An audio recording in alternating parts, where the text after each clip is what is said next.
Thank you, thank you, thank you. Wow, wow, what a beautiful place. So nice to be here. The Majestic Theater in Boston. The subject of this special that I would like to present to the world is called the power of intention. The word intention, usually when we use this word, it has sort of a connotation meaning nobody's going to get in the way. I intend for something to happen. I'm going to make this work no matter what. Regardless of whatever opposition I encounter, I intend to make it happen. It's like being a pit bull who's got a hold of a tire. Have you ever seen that? And they're just not going to let go. I'm going to have this pit bull attitude that I'm going to make something happen. That's what intention is. I'd like to offer here to you something that may change the way you look at things completely in terms of this idea of intention. Rather than thinking of intention as something that you are going to do, because the implication behind that is that this is the ego. This is the ego at work, and the part of me that says, I am going to make it happen. I've come to a place in my life now at the age of 63 where I finally realized that I don't write the books, that there's an energy that is working through me, whether you call it source or God or spirit. It doesn't make any difference what you call it.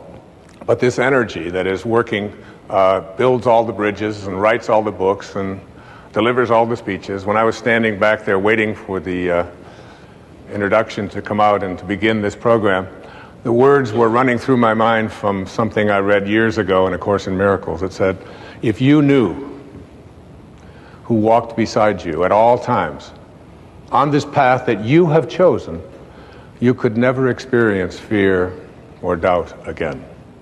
If you had this knowing that there was a source, that there was something that was available to you that is responsible for all of it. And in the writing of The Power of Intention, I remember sitting down to start this book on a specific day, happened to have been Pearl Harbor Day, December the 7th. And I sat down and I put my left hand on the table and I just surrendered and I let go and I allowed the words to flow through my heart and onto the page. And I don't write with a computer. I don't have one. Can't afford it. I have 8 children and they all need one for some reason. And I don't have, all of the fancy kinds of, I don't even have a typewriter. I just allow the words to come through me onto the page. And as I was sitting there and allowing this to happen, I began to realize that there was something greater going on here. And as the days went by, and as I wrote each day, getting up early in the morning, and I did this years and years ago when I first started speaking. I used to speak with notes and have everything all very carefully written out and so on. And there came a time when I could no longer do that. I just had to speak from my heart, which is exactly what I'm doing here with you today in this program. And when you surrender to this, when you begin to allow this force in the universe to work through you, you begin to realize that everything that shows up here in this world shows up from a source, from a place, from an energy, from a field, whatever you want to call it, and that we and these sort of piddly little egos of ours that believe that we're so important, and whether I get it done right or whether I don't, or whether I get it done on time or whether he does it or she does it or whatever, all of these details become almost something that occupy too much of the energy of our lives. And when you learn to surrender and to let go and to realize that intention isn't necessarily something that I do, but something that I connect to. And I'd like to share with you here at the opening a couple of observations, a couple of quotes that I came across as I was preparing to write this book. The first of these quotes is from a person who's been a very powerful and important influence in my life. His name was Carlos Castaneda.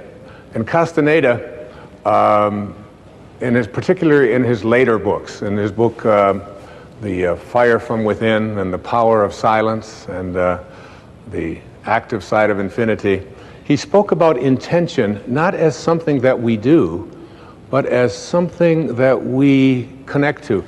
I included this particular observation of Castaneda's in the writing of The Power of Intention because it was this particular quote that really inspired me to write this book and to produce this program and to be here with you today. And as like everything else in my life, I almost feel as if I'm no longer the one in charge.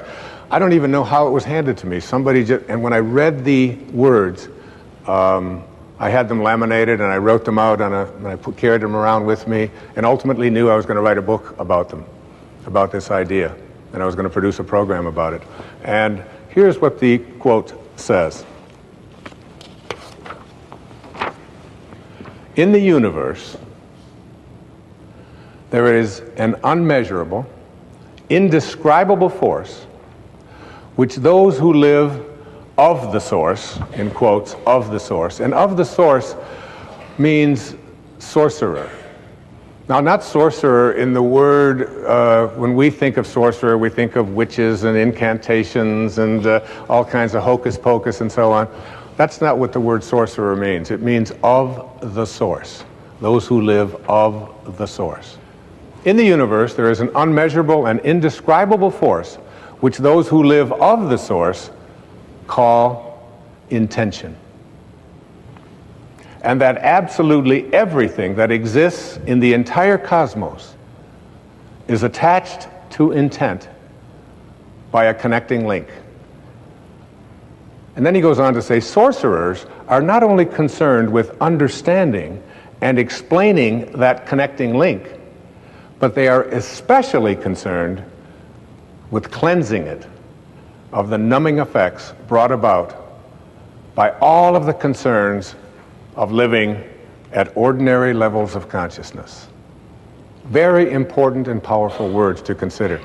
Think of it like this, that everything in this universe was intended here, including you, including every mosquito and every palm tree and every avocado and all of the Rocky Mountains and the oceans, that everything that shows up in the material world emanates from a source. And this source can be thought of as that which intends things into the material world. And the question here today isn't whether or not you are going to be connected to it, because you couldn't be listening to this program. You couldn't be processing what I'm saying here if you weren't connected to this field. This field beats your heart. This field of energy grows your fingernails and grows everybody else's fingernails. I used to say it grows your hair, but I've become a little suspicious of that, you know. But it animates all life. Now, this is one observation, that intention is what I'd like you to think of when I think about the power of intention. Intention isn't about whether you're going to connect to it. You're already connected to it. The question is, how rusty, how corroded, how dirty is the link between you and this field of intention? And sorcerers are those who are concerned with cleansing this connecting link so that you become more and more in rapport with, or in harmony with, this field of intention. And the more you're in harmony with this field of intention, the more you are able to do all that this field of intention is able to do. You are able to create miracles. You are able to heal yourself. You are able to attract into your life the abundance that has been missing. You are able to find the right people and have them show up exactly on time. Because that's how the universal source from which all things and all people originated, that's how it works. And what we're going to be doing here today in this program is looking at how to get that link back to intention and to not only be connected to it, but to always be ready to keep that connecting link clean, uncorroded. I came across another quote. Now, Castaneda is considered by many to be a metaphysician, if you will, an anthropologist who got into the world of sorcery and higher consciousness through what we call like spiritual literature and so on. There's another man whose observations I came across that I want to share with you. And his name is Max Planck. Now, you may be saying, who is Max Planck? Max Planck was given the Nobel Prize in Physics many years ago in Stockholm for his work on the atom. He, along with Einstein, was considered to be one of the greatest scientific minds on the planet. Now, these are the people who need hardcore data. They don't want to hear about hocus pocus and sorcerers and connecting to intention and all of these kind of things. It has to be something they can measure, they can see. These are the people who are what we call operating out of the left brain. And that is not in any way a criticism. It's something that allows us to make great scientific explorations and advances, of course, as people. And the study of the atom is something that can be used not only to make atomic bombs, but it can also be used to power all of the needs that we have on the planet for energy if it were put into the proper context. So, here's what Max Planck had to say. As he accepted the Nobel Prize, these were his words. As a man who has devoted his whole life to the most clear-headed science, to the study of matter, I can tell you, as the result of my research about atoms, this much. There is no matter as such. All matter originates and exists only by virtue of a force which brings the particle of an atom to vibration and holds this most minute solar system of the atom together. We must assume, now listen to a greatest scientist on the planet, we must assume behind this force the existence of a conscious and intelligent mind. This mind is the matrix of all matter.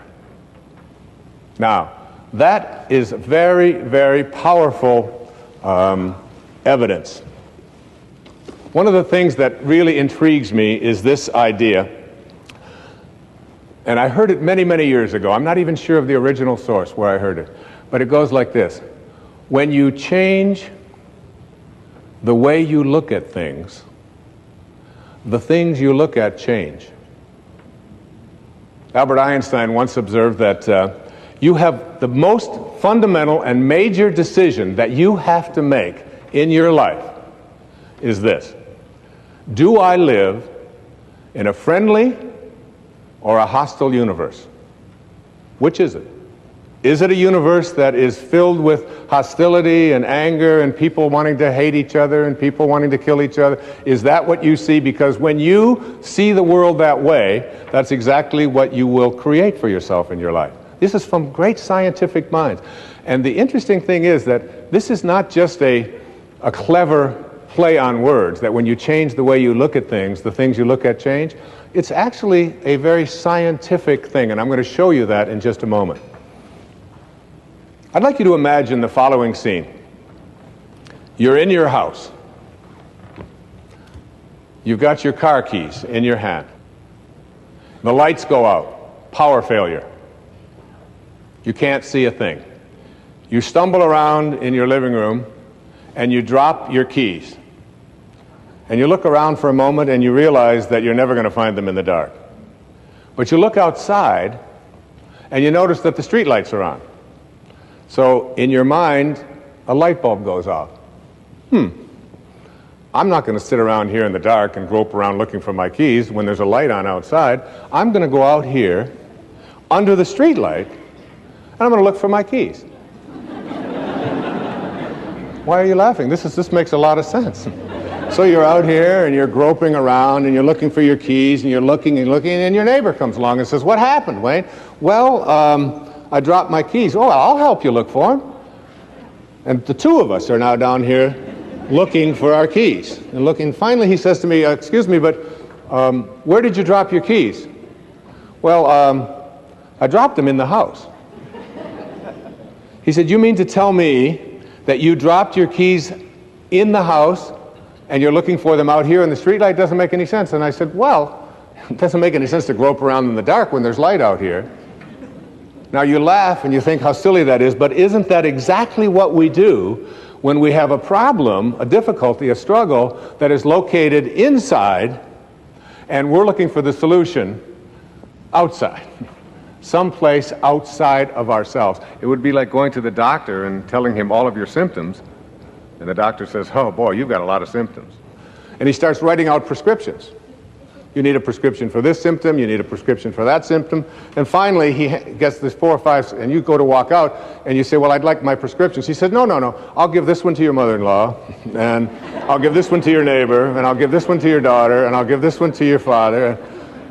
I mean, you're the one with the struggles and with the difficulties, and expecting somebody else to change or something outside of you to get better in order for you to make your life work at this level that I'm calling intention is something you have to really take a hard look at. It's in here. We have to see, the question isn't whether I'm connected to this field of intention. The question is, how ready am I to keep that connecting link absolutely corrosion-free? And I used to ask the question many years ago, from studying philosophy and teaching it for many years, who am I? Who am I? I'm pretty much at peace with that now. I really think that who I am is a piece of the divine source, disguised as an author and a father and a writer and someone who delivers these kinds of talks and so on. It's all a disguise. I remember when someone asked Mother Teresa, what do you do every day in the streets of Calcutta? She had a wonderful, profound answer. She said, every day I see Jesus Christ in all of his distressing disguises. I see the unfolding of Source, the unfolding of God, the unfolding of Spirit in all that I encounter. And I see it in myself as well. And I see that and know that. That's not the question that bugged me the most. The one that puzzled me the most is, where did I come from? Where did I come from? You ever ask yourself that question? I used to ponder that. I could remember I lived in a series of foster homes for a while when I was a young boy, until I was about 9. And I lay out in Mount Clemens, Michigan, I would lay out on the grass, and I would look up, and I'd see these endless stars. There was an apple orchard out there. And I could just lie there on my back, and I'd just look up, and I'd say, where did I come from? Where did I come from? And it's not about reincarnation. I always liked Eleanor Roosevelt's response when they asked her if she believed in reincarnation. She said, I don't think it would be any more bizarre for me to show up in another lifetime than it was for me to show up in this one. Which always kind of made sense to me. You know? It's hard to figure all of this out. But where did I come from? Where did I come from? So you ask yourself this perplexing question, where did I come from? And most of us, when we think about that question, we come up with an answer. And the answer is, as hard as it is for us to even imagine, our parents did it. It's a tough one. But in one blissful moment, one drop of human protoplasm in some mysterious way collided with another, and life began in this microscopic dot. Now, I can remember years ago, we had 4 children in 7 years. And my teenage daughter, Stephanie, at that time, she had to take on a lot of the helping responsibilities around the house when these babies just kept showing up. And we found out that we were going to have another child. Another mysterious thing happened, and another child was on its way. And my wife and I flipped a coin to decide who would tell Stephanie. And I lost. So I cornered her one day when she was in a really good mood. And I said, honey, you're not going to believe this, but we're going to have another baby. Oh, that's great. And her hands went. Instant pose. This is it. This foot here, this one out here. That's terrific. I said, well, it really is. I said, and you should probably be glad that we didn't have the same attitude that you have when we found out about you. She said, yes, but how do you think it feels? I said, well, why don't you tell me? She said, no, Dad, how do you think it feels to be the only kid in junior high school who has parents who like to do it?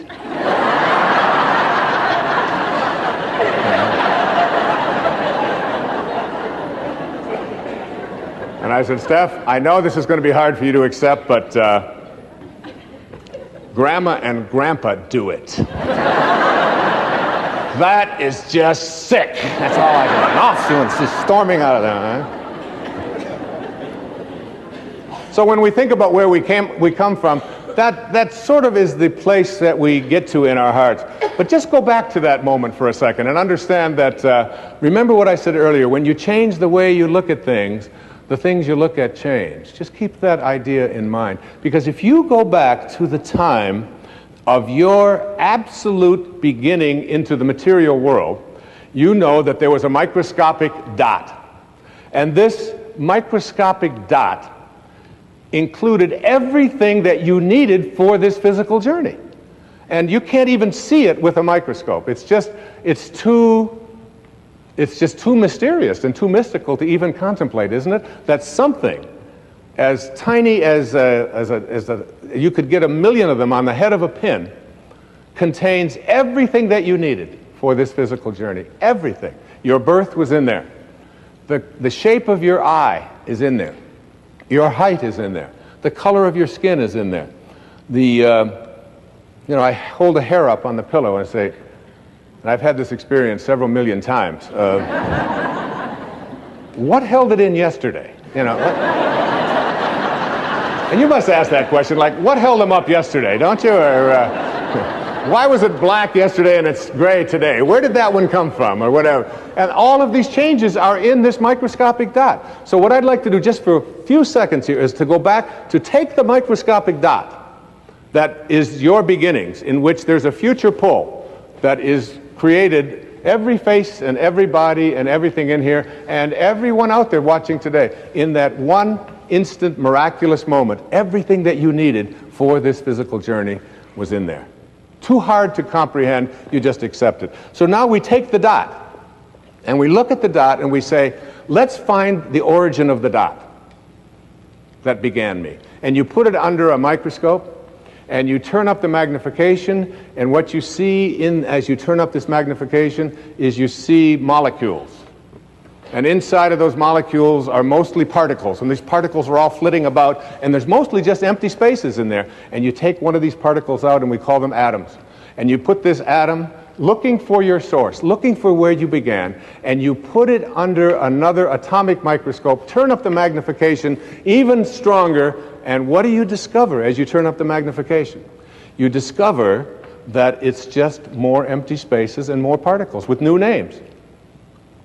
Protons, electrons, neutrons, protons, whatever you want to call them, right? We memorized them in junior high school, right? So you take one of these electrons and you're just looking for your source. Where did I come from? You turn up the magnification on this electron microscope, and what do you see? More spaces and more particles, all flitting about, a dance, this huge dance.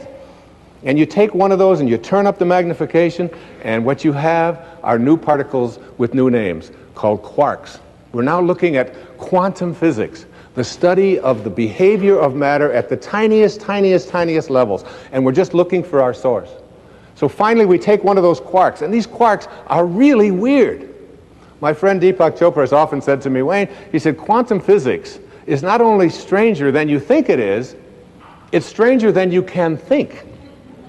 Because you take a tiny little subatomic particle and observe it, and the fact is that the nature of your observing changes what you're observing. If you look at it in a certain way, it becomes one thing. If you turn away, it becomes something else. It's truly a scientific fact that when you change the way you look at things, the things you look at change. And now you take this tiny little subatomic particle, and you take it and you put it in a particle accelerator, and you rev up the speed of these things and collide them at 250,000 miles per hour. You collide them, you open up the particle accelerator looking for your source, and guess what's in there? Nothing. No thing.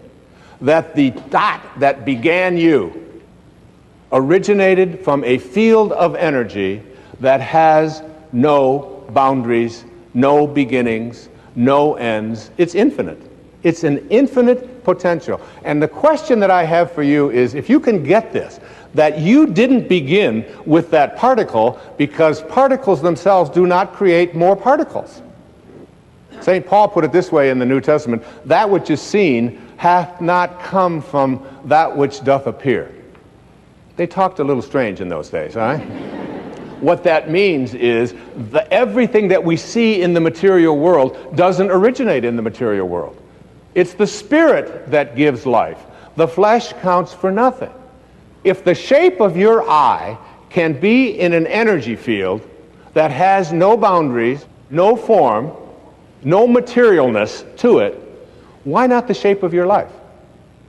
Why not everything that you are destined to become? Why can't that be a part of this energy field as well? That you showed up here from a field that I call intention.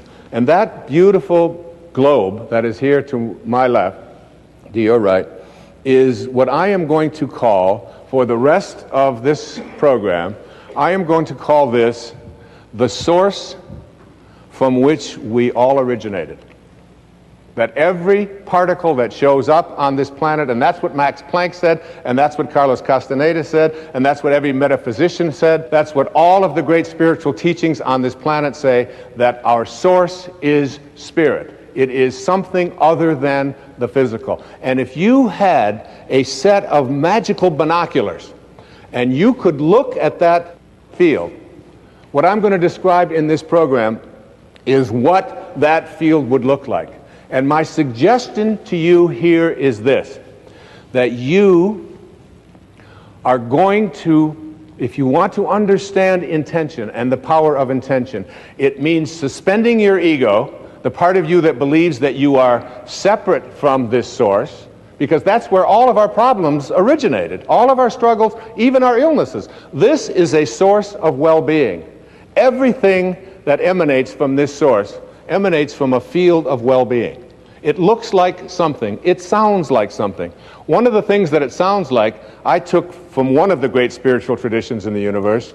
It's from the Bhagavad Gita, what is called the Hindu holy book, the Song of the Lord. But you can look in any spiritual tradition, whether it's Christianity, whether it's Judaism, whether it's Zoroastrianism or whatever, and basically they all say the same thing. If this source that we call God or soul or spirit, if it could speak, this is what it would sound like.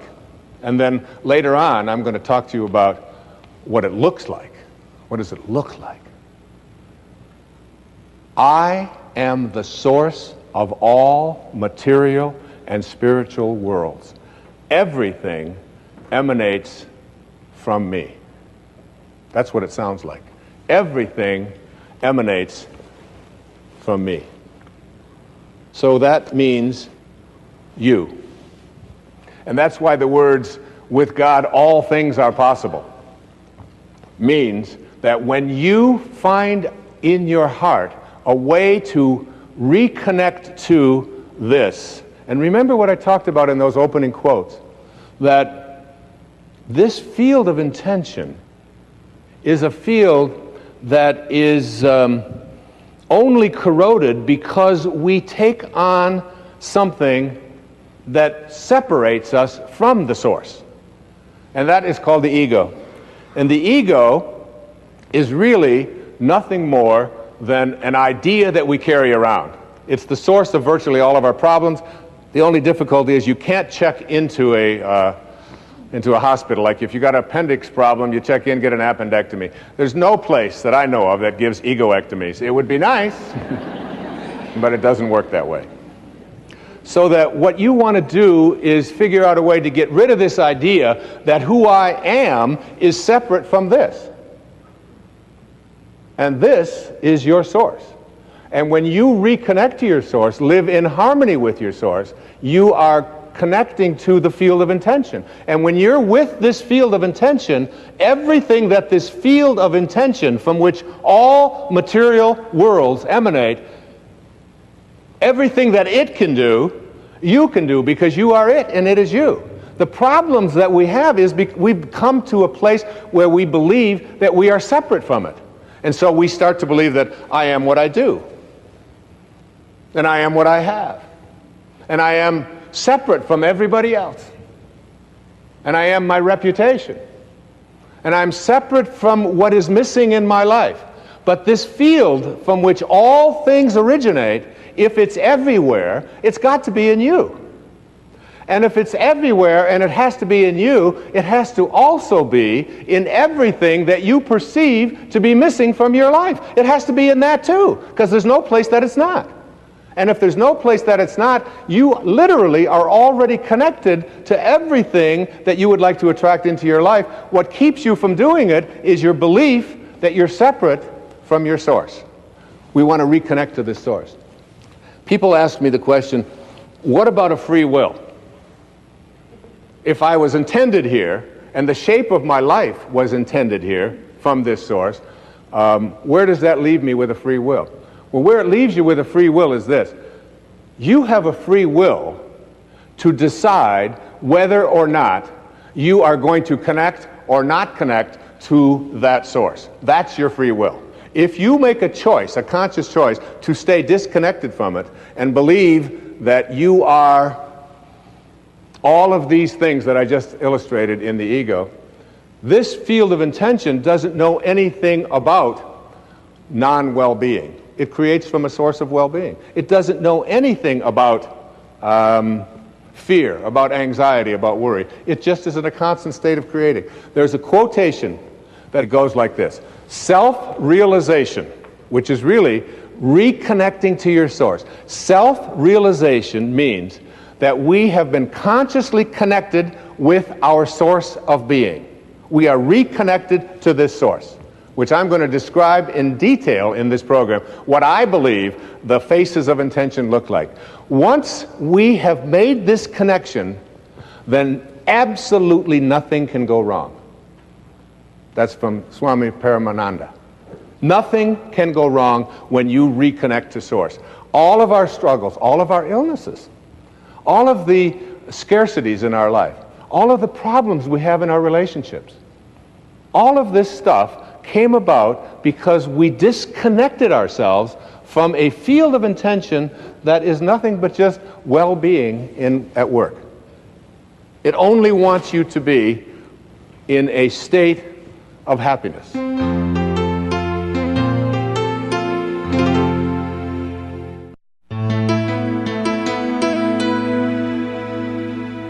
I said in a book that I wrote many years ago called Gifts from Icus, there is no way to happiness.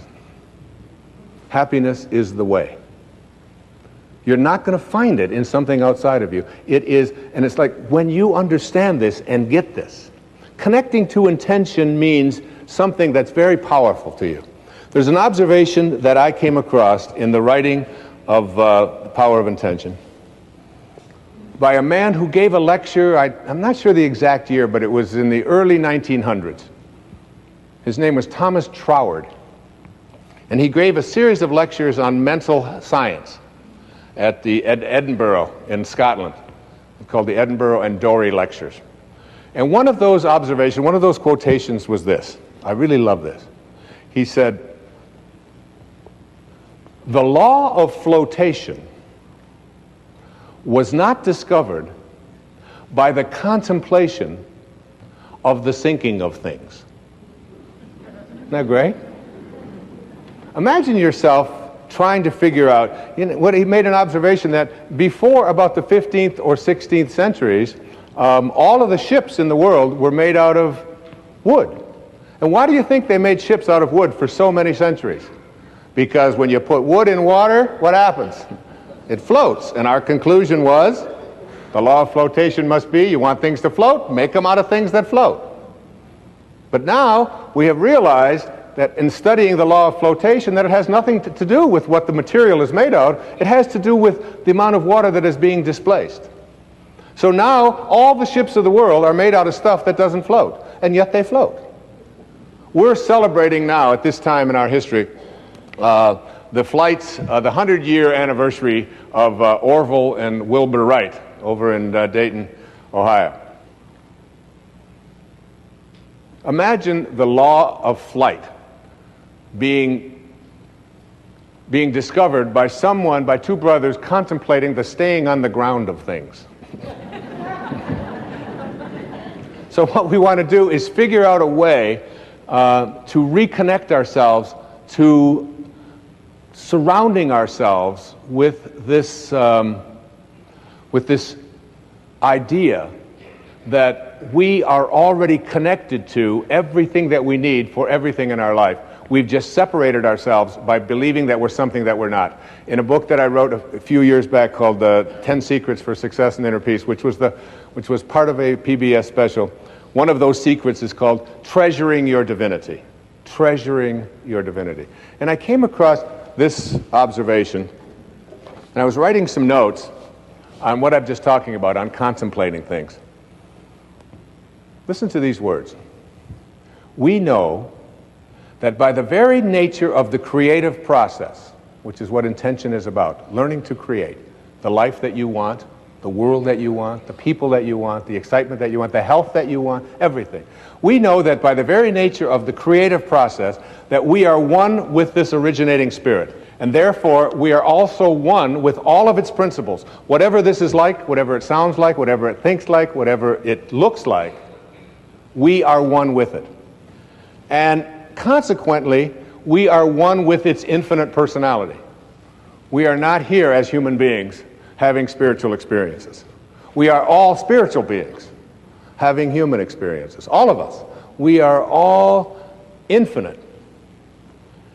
And therefore, our contemplation of this source, as the power which we want, gives us the ability to use that power. And the way that we use this process is to contemplate ourselves as surrounded by the conditions which we want to produce. Keep that in mind. Underline that. Surround yourself internally with the conditions, contemplate them, which you want to produce. What is it you want to produce in your life? What do you intend to create for yourself? It's not your ego that's going to do it. It's your free will to reconnect to this, which is the source of everything. You're going to be, by the end of this program, you're going to be in rapport with, in harmony with this. If you call my cell phone, pick up the phone. I'm not going to give that number, but if you were to call this number, this is what you would get as a message from me. Hi, this is Wayne Dyer that you've reached, and I want to feel good. If your call is designed to do anything other than that, you have reached the wrong number, and I urge you to call Dr. Phil.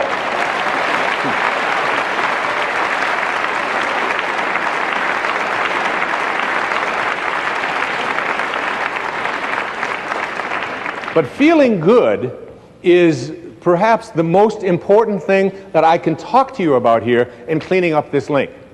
If you open up the Torah, this ancient spiritual text, the Old Testament, and go to the very opening lines, Genesis 1:1, it says, what? In the beginning, God created heaven and earth. Pretty simple. God is infinite. Out of this source came all the material worlds. And then if you read down 31 lines later, it says, and all that God created was good. So good and God are synonymous, aren't they? Good and God, just an O, just one extra O.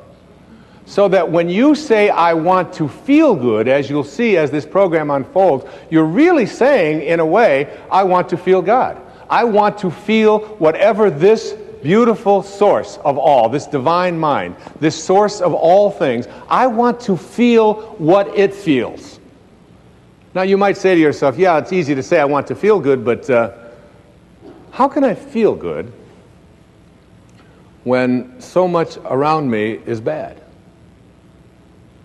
How can I feel good if my sister-in-law has cancer? And how can I feel good if I know that over on the other side of this planet there are people who are starving to death? And how can I feel good if there are people who are poor and I have money, and there are people who are starving, and how can I feel good when my children act in the way that they act? Or how can I feel good? And I suggest to you that when you say, I want to feel good, what you're saying is, I want to feel God. I want to feel this. I want to connect here. And I want to offer this to you as a very important and powerful piece of advice that came to me years ago. You cannot get sick enough to heal one person on this planet. And you cannot get poor enough to make one person wealthy on this planet. And you cannot get confused enough to unconfuse one person on this planet. No amount of your feeling bad, when you say feeling bad, what you do is you lose your connection to Source. And when you lose your connection to Source, what happens is you create something called resistance. I can't do this. It's not possible. I don't deserve it. It's just not something that I can do.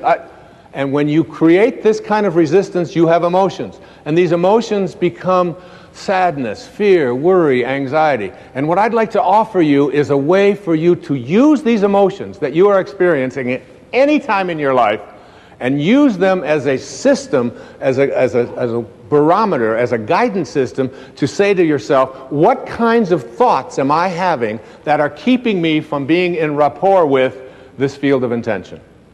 And at any moment that you're not feeling good, you are attracting exactly the opposite of what it is that you would like to attract into your life. You are using this as a way to keep yourself from feeling God or feeling good. If you are listening to the news, and the news is filled with all of the reasons why you should be depressed, and it's not an accident that then they are sponsored by all of the reasons why you should take these narcotics or these pills or whatever it is in order to get over. So here's some depression, and wait a minute, we'll be right back. Here's a way out of it, okay? I saw a commercial the other day. I don't even know what it was for. Some guy gets up in the morning, and he's going out to get clams. And he's going out clamming in the morning, and he's successful at getting the clams. He walks off, and he's got his clams. And I think, and then they say, call your doctor to see if you need some of this clam-finding miracle drug.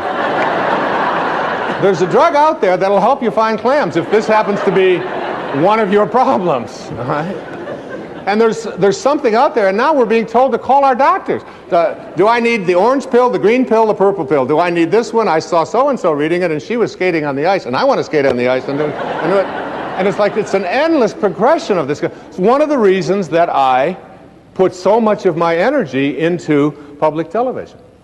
Because when I watch the evening news, when I watch Jim Lehrer on the evening news on PBS, which is the only news that I watch, I don't get bombarded with all of the reasons why. And I also get sort of either side of this thing. I don't just get a one-sided view of it. And it's like it's an energy system. I'd like to say to you here that my idea about connecting to intention has certain obstacles to getting there. And I just want to very briefly go through what those obstacles are and then move into what it is that you need to do to understand what this field looks like and what you can do to stay connected to it. Keeping in mind these words, I want to feel good. I know my beautiful daughter, who will be singing in a little while, Sky, she was working on a music project. And she had come to me and she said, she was going to school at the University of Miami. And she said, Dad, would you mind if I dropped out of school? And since I have been a person who has never, ever listened to any advice that adults ever gave me throughout my life about what I should do with my life, because I believe it's something that you have to own yourself, I said, why? And she said, well, I want to sing. I've always just wanted to sing. It's the only thing that's in my heart is singing. And what I've discovered, she said, is that I can't sit in classrooms anymore in my junior year and be told how to sing by people who are not singing. And she said, I also don't want to study theory any longer. I want to sing. I just feel it in my heart. I said, that's great. I said, I'd like to take you with me when I talk all over the country, all over the world. And I'd like you to sing for me, because I'm always so proud to have her on stage with me, as you'll see why shortly. And I said to her, I said, honey, but what you got to do is perhaps put together a project, perhaps put together a CD, get some way that you can come out and sing at the talks and include on this some of the music that is relevant to what I speak about. And she said, okay. And I was over on Maui and I was writing. And she called me, she said, Dad, the problem is that the musicians that I need to be able to do this are not available. And you can't get them. And I said, Sky, you've got to contemplate yourself as surrounded by the conditions which you wish to produce. Don't think about the musicians as not being available. Contemplate yourself surrounded by the musicians, and you'll see that when you reconnect to this source will provide. It always does. It's an unfailing system. It's fail-safe. She said, all right, Dad the dork, you know. She called me back the next day. She said, you're not going to believe this, Dad. I did what you said last night, and all the musicians are available. I just can't believe it. She said, they called the ones that I wanted, especially they had a cancellation on something. She said, the only problem is that the studios that I need in order to be able to record it are unavailable. There's no studios available in any place in South Florida, and I want to get this in, and I had given her a deadline of like 4 days to get this done, an entire CD. So she called me back and she said, how do I get a studio? I said, Sky, contemplate yourself as surrounded by the conditions which you wish to produce. The law of flotation was not discovered. All right, I got it with the flotation, okay? She called me back the next morning. She said, Dad, it's a miracle. She said the studios had a cancellation, and the studio that I really need and the musicians, they're all available. I can put the whole thing together. It's so exciting. This stuff really works. I said, of course it does. She said, the only problem is that it costs quite a bit of money to pay these musicians and to have the studio time. I said, Sky, honey, you've got to contemplate yourself as surrounded by the conditions which you want to produce. She said, that's why I'm calling you.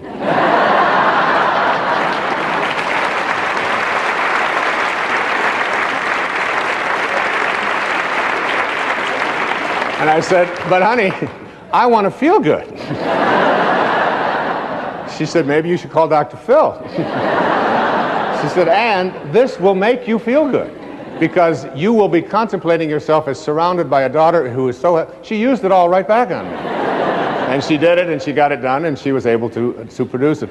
And, you know, it sounds like a silly little example, but it's like the obstacles that we have to creating what we want very often are in the ways that we perceive ourselves as disconnected here. And every thought that you have that says, I can't do it, is resistance to connecting to Source. And every thought that you have that says, it's never worked before, that's resistance to connecting to this Source, to what is being, what I call vibrating through Source energy, getting back to you, having your desires, what you want to create in vibrational harmony with this highest energy in the universe. The obstacles that we have, most of us are, there's three of them. The major one is the ego, which I talked about earlier. You have to learn to stop being offended. There are people out there who are going through life looking for occasions to be offended, and you very seldom will find yourself disappointed. And if you don't like the way somebody's dressed, that's a way to be offended. If you don't like the language that they use, one of the things I do is I run in hallways. When I'm traveling on the road, because I like to do my running every day, but I don't like to, if it's very cold or very hot, I don't like to have to carry a lot. So I just carry a pair of shorts, and I run up and down the hallway like this. I run here and I run up and down, and I get an hour of running out there in the hallways of hotels. Now there are people behind the doors very often who don't anticipate a sweaty man running on the hallway. And there are times when the doors will open and I'll be running and I'll hear someone walk, well, what is that guy doing? What's wrong with him? Doesn't he know that there's a track? This isn't the place. And he's using my experience out here as a reason to be offended. And he's still on the way down. He's yelling at his wife about the fact that I shouldn't be there. Oftentimes goes home, kicks the cat, whatever it is, because... But one day I was running, and there's a different view of it as well. It's very interesting. Because I was running in the hallway one time, and the door opened, and a woman had to be 92, 93 years old. So it was in Little Rock, Arkansas. And she opened up the door, and I was running right past her. She had a little walker. She said, young man. I immediately loved this lady. Huh? She said, what the hell are you doing? I said, well, ma'am, I said, and I stopped. I was running in place. I said, I'd just like to get my heart rate going up there. It's really good. And I didn't want to go outside because it's very hot out there today. She said, you got that much energy this time of the morning to be out there running? I said, yes, ma'am. She said, why don't you come on into this room with me for a little while? Now, there's a woman who had a great sense of humor. With the same, she wasn't looking for an occasion to be offended. How many times do you find yourself doing that? Or stopping yourself from feeling superior, or from needing to be right, or from needing to win, or from needing more, or to achieve, or to be concerned with your reputation. All of these have nothing to do with source energy. All of that has to do with this identity that you've taken on that says, I am all of these accomplishments are what I do.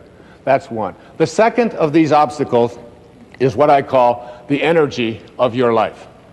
Everything in the universe has energy. Everything.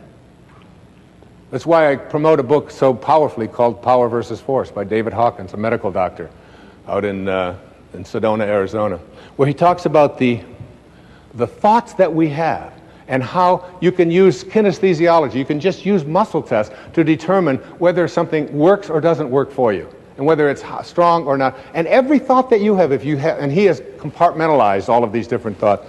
And it's like he even suggested that the music that we listen to has energy in it. The photographs that we have hanging in our home, the prayers that we have, and the television shows that we watch.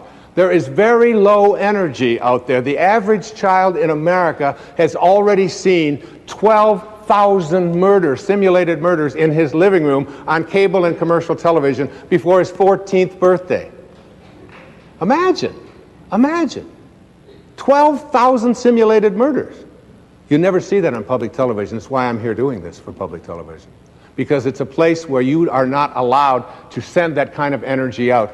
So my son, I was over on Maui, and we were there for the summer, and all of a sudden I hear this crazy music playing throughout the whole place. And it's some kind of gangster thing and wanting to kill people and loud swearing and all of this. I said, Sands, what is this?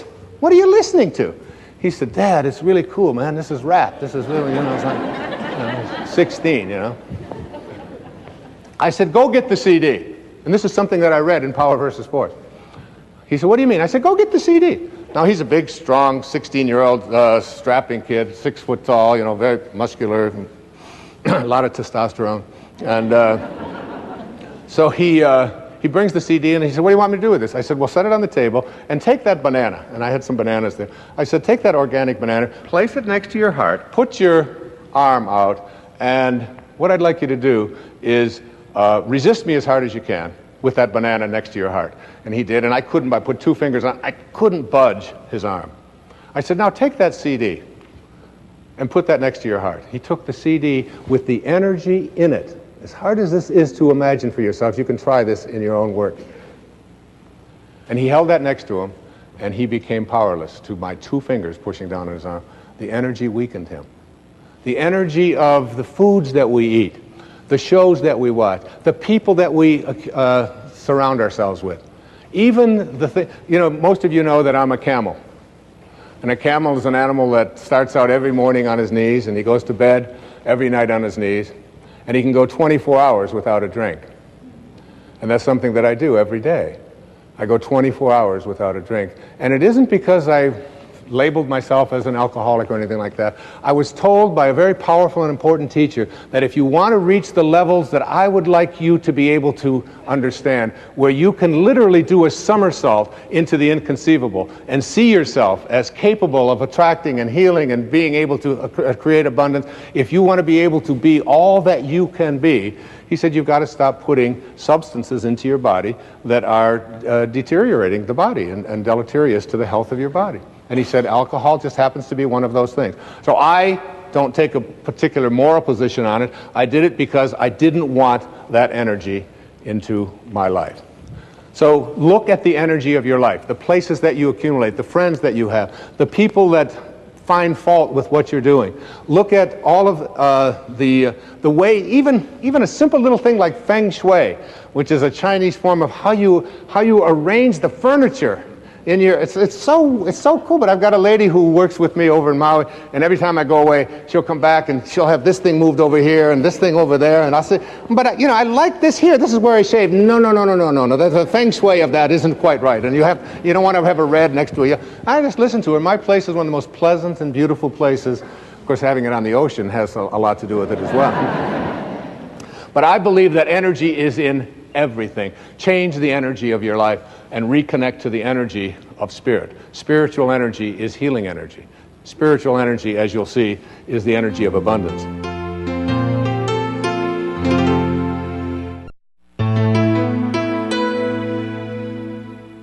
So now, the third thing is, as an obstacle, we looked at ego, we've looked at our energy, and also the way that we talk to ourselves.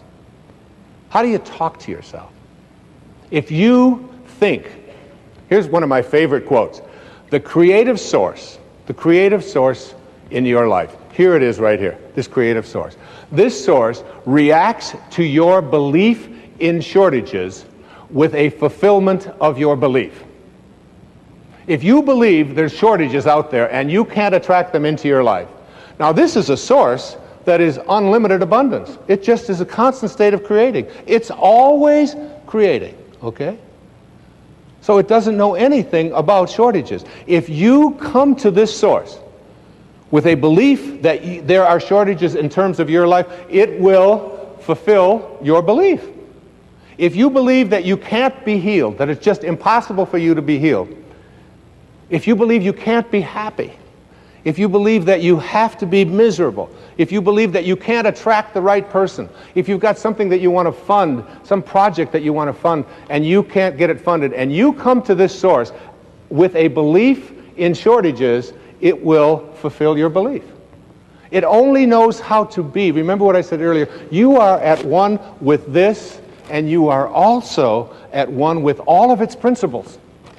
And you have to contemplate yourself as connected to, in harmony with, in rapport with this. It's like there's a game that's been on television for years. It's called the match game.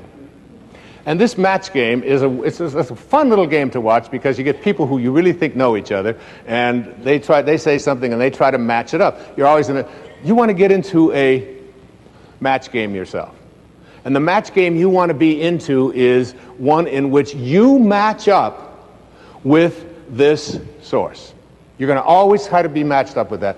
What I'm asking you to do in this program, and in understanding intention and the power of intention, I'm asking you to see yourself at every moment of your life when you're having a thought, when things aren't working, when you're not feeling well, when the right people aren't there.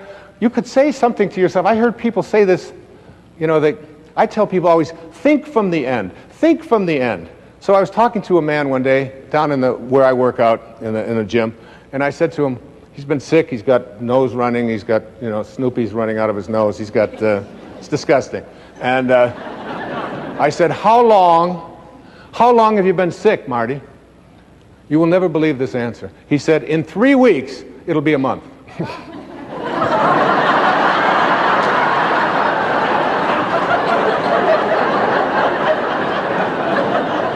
What kind of thinking is that?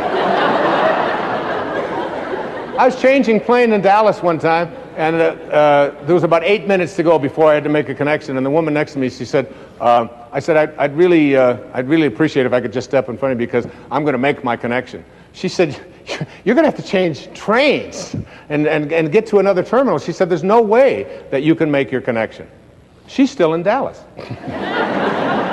I think from the end, I see myself as already connected to that which I want to attract into my life. And if it doesn't work out for some reason, I don't use blame, I don't get anger, I just simply say to myself, this is the way it is supposed to be. And I'm at peace with it.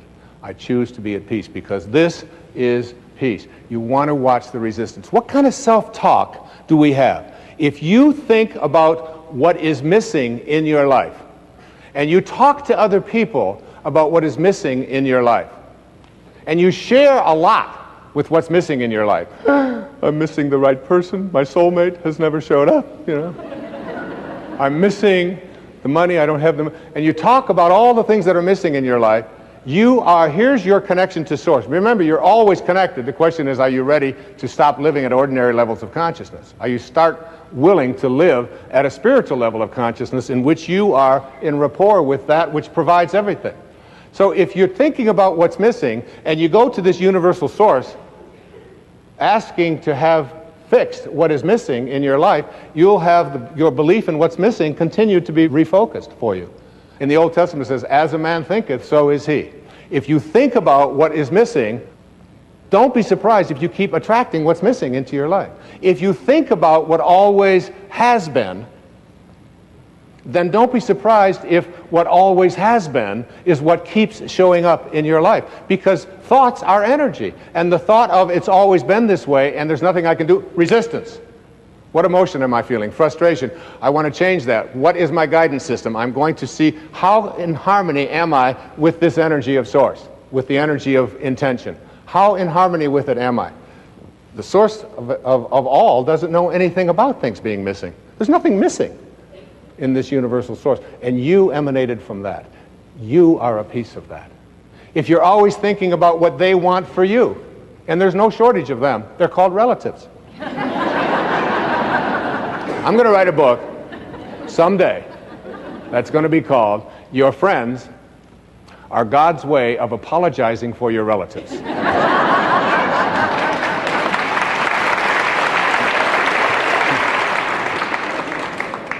Why? Because, by the way, I gave this same talk to your relatives and they applauded even louder. Okay? Because a friend is someone before whom you can think aloud. A friend is not someone who makes demands on you and tells you what you should be doing or what you shouldn't be doing.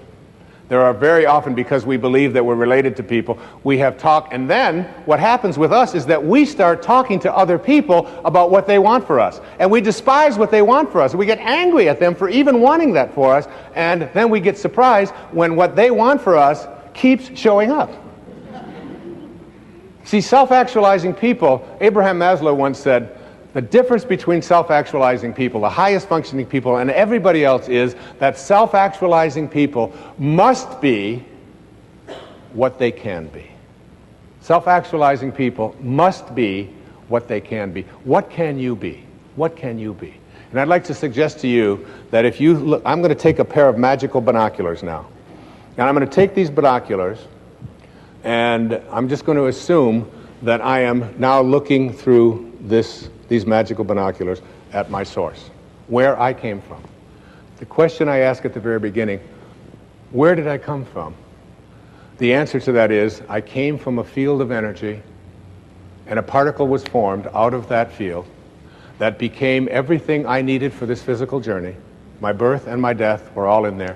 My height, the color of my skin, the hair falling out, all of the things that are taking place in this physical body were all handled there. But they were also handled before that source hit the world of material. And when I shift and understand that what I came from, what I'm looking for here, I'm looking to see, what does it look like? What does this look like? I call these in the book, in The Power of Intention, I call them the faces of intention. The 7 faces of intention. And any time in your life when you are not in harmony with these 7 faces, you are stopping the miraculousness, the miracle, the mystical mystery that you are, that not only decided the shape of your eye before it became a particle, but decided the shape of your life as well. You came here from a field of energy that has no limits. The first of these 7 faces is called the face of creativity or creation. And I suggest to you that there's an intention, and intention is one of the chapters here. It is my intention to live my life on purpose. Here is the source. So beautiful. This is where I emanated from. And this source is always creating. And you as a being who has emanated from that but has taken on an ego has what I call summoning power or pulling power. You can pull from this source and be what it is, or you can have resistance to it. How much summoning power do you have? How much of this source are you able to summon?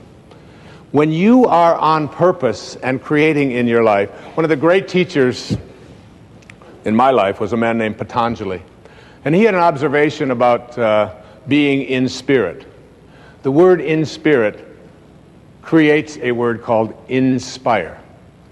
And Patanjali put it this way. He said, when you are inspired, in spirit, when you are inspired by some great purpose, some extraordinary project, all of your thoughts break their bonds. Your mind transcends limitations. Your consciousness expands in every direction, and you find yourself in a new and a great and a wonderful world. And then he said something so powerful. He said, dormant forces, like forces that you didn't think were accessible to you, dormant forces, faculties, and talents come alive. And you discover yourself to be a greater person by far than you ever dreamed yourself to be. Those words bring tears to my eyes. They're so powerful. When you are inspired, when you are in spirit. When you're in spirit, you are creating. When you are creating, everything is working. My teacher in India one time, Nisargadatta Maharaj, said, when he was asked the question, there's wars going on in Pakistan, there's people having difficulties here, there's people dying, there's starvation. How can you say that I can heal myself, and how can you be at peace when you see all of this going around? And you know what he said to his devotee? He said, in my world, nothing ever goes wrong. What a powerful idea that is. You can't get sick enough to heal those people who are sick around you. You can't get poor enough to take care of the lack of abundance in so many people's lives. The only thing you can do to help that, as I'll be talking about a little later, is to connect to this.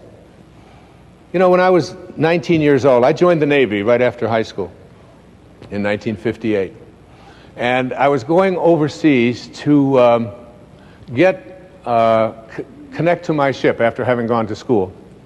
And I was standing at the dock boarding a ship called the USS Vega, which is a refrigerator ship, which was taking me across the Pacific Ocean in 29 days to meet the USS Ranger, an aircraft carrier, at that time the largest ship in the world, and I was assigned to it. And it was docked in a place called Yokosuka, Japan. And I took a boat, this refrigerator boat, over to Sasebo in southern Japan, got on a train, 19 years old, and was going to catch my boat 29 days later. 19-year-old kid.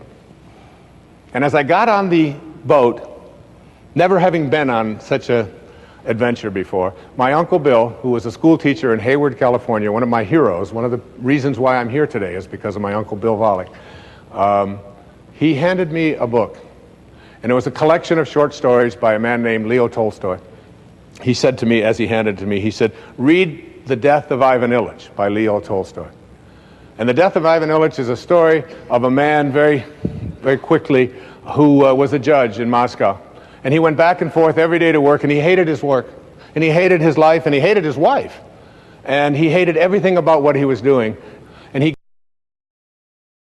got to the end of his life, and he was lying on his deathbed, and he looked up at his wife, who was holding his hands, and he looked into her eyes. And I was 19 when I read this, and it still gives me goose flesh. He said to her as he died, "What if my whole life has been wrong?" And I took out a pad of paper, and I wrote down my first of my 10 secrets for success in Interpace. And I started a journal at that time, and it said, "Dear Wayne, don't die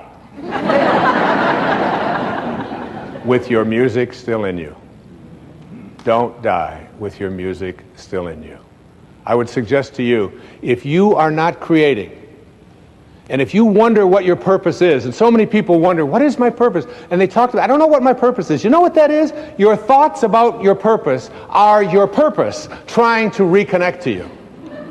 Like if you want to quit smoking, and people say, oh, it's such a hard thing to do. Well, of course, that's resistance. And then, you know, who wants to do hard things when easy things like smoking are available? But if you, and people say, well, I've been thinking about it. I said, keep thinking about it. Just keep thinking. You want to lose weight? Keep thinking about it. Put your attention on it. Surround yourself with those kind of thoughts, because the thinking about it process is a part of your connecting to it. Eventually, you will connect to it and you will begin to act upon what those thoughts are. But you got to start by thinking about it. And the ultimate purpose you can have in your life, I used to have a jacket that I hung on my closet door. And the jacket had all of the pockets ripped off. I took a razor blade to all the pockets, because someone had once said to me that the last jacket you wear doesn't need any pockets. So, because you're not taking anything with you in your pockets, all right? So every time I'd walk into my closet and I'd look at this tattered jacket with no pockets in it, it was a reminder, you're going to have to wear a jacket someday that doesn't need any pockets, all right? And so what do you do with your life? Your life is like a parenthesis in eternity. You show up from an infinite source, you materialize, you're a particle, everything you needed for this life is in it, and then you close parentheses. What can you do with your life? You can't take anything with you. You came from nowhere, N-O-W-H-E-R-E. You show up in now here, N-O-W-H-E-R-E. It's all the same, just a question of little spacing. And where do you think you're going? Back to, you ain't going nowhere. You're going nowhere. From nowhere to now here to nowhere, it's all the same. The only thing you can do with your life is give it away. When people say to me, what is it that I can do with my life? What is my purpose? My answer is always the same. Find a way to be of service. Find a way, whatever it is. Doesn't matter if you're serving ice cream cones in Alaska. It doesn't matter if you're raising horses in Montana. It doesn't make any difference whether. I had a woman come to me one time who wanted to adopt a child in Moldova. I had to look it up. Moldova. She saw this little face on a program on one of the stations there. I think it was on a PBS station, and she couldn't get that face out of her. She became on purpose. She began to live her life on purpose. She went to Moldova and brought home her little son. And it's like, whatever it is, when you are of service, if you're giving your life away, and if you don't know how to do that, you suspend your ego. You understand that living on purpose means there's no accidents. That you're aligning yourself with purpose. You ignore other people when they tell you what you should be doing. That's what Ivan Illich didn't do. You just ignore it. You don't have to have a fight about it. You can say, thank you for sharing. I appreciate that. It's very helpful. I've never thought of that before. I'll consider that. That's how you handle all conflict. Can I join up with this source energy, or can't I? As soon as you start striking out, you're off of purpose. You have to contemplate yourself surrounded by the conditions you want to produce. That's the first phase of intention.